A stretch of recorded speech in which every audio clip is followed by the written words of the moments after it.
overheard this conversation of this guy. This guy, he approached this lady, and he was approaching her, and he went up to her and he said, "Excuse me, miss.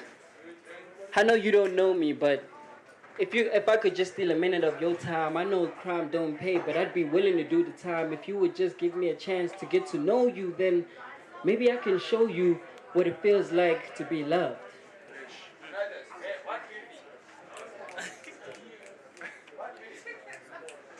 Now, I can tell that you've been hurt, but probably thinking I'm a pest, a fly, because another man told you a lie.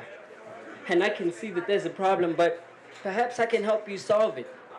And I ain't saying that I'm a perfect man, but yes, I am decent, and I can show you how to love and make you feel special without reason. If only you weren't so hesitant, because this ain't an act. Matter of fact, girl, it's no doubt that I can save you from the drought, and I can save you from the pain and change your perspective so you ain't gotta say another man's name in vain. I mean, for God's sakes, girl, you driving me insane.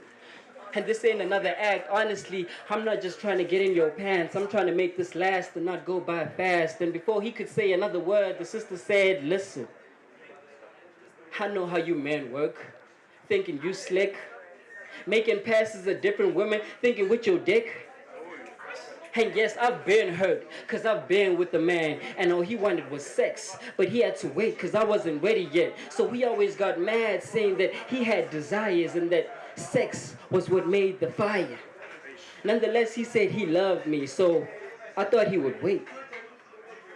I thought I could trust the man until I was raped.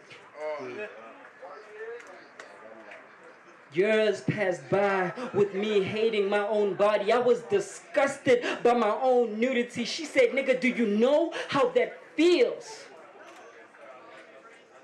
Realizing that everything you know about love was a lie, she couldn't understand how a man who she thought loved her could break her so badly. I couldn't be touched, let alone touch myself. I couldn't use lotion because the friction of my hands reminded me of that man's dirty touch. She said, "Nigga, do you know how that feels?" Realizing that all you know about love is a lie. Being told to ask God for strength when all you can do is ask God, why? Why, God, did you let this happen? Why, God, did you let this come my way? Why, God, should I even pray? I tried to kill myself, but decided to stay. That's when the brother said, "Whoa, sister, I wasn't trying to be rude, and don't get this misconstrued, because I definitely wasn't trying to open up such a deep wound. But believe you me, I know how it feels to be broken by somebody you love, because I too was misused. Don't get me wrong. I don't know how it feels to be violated the way that you were. But I was misused. My mind, body, spirit, and soul was so badly bruised, brutalized, and abused that I couldn't recognize who I was. I was depressed inside, and the outside would manifest because I was completely stressed. I was eating less. This may sound crazy, but I was suicidal for months. My whole life became hazy. My job was a blur. Sometimes when I speak, I would slur, because without the alcohol in my system, my mind wouldn't allow me to endure. My mind wouldn't allow me to endure.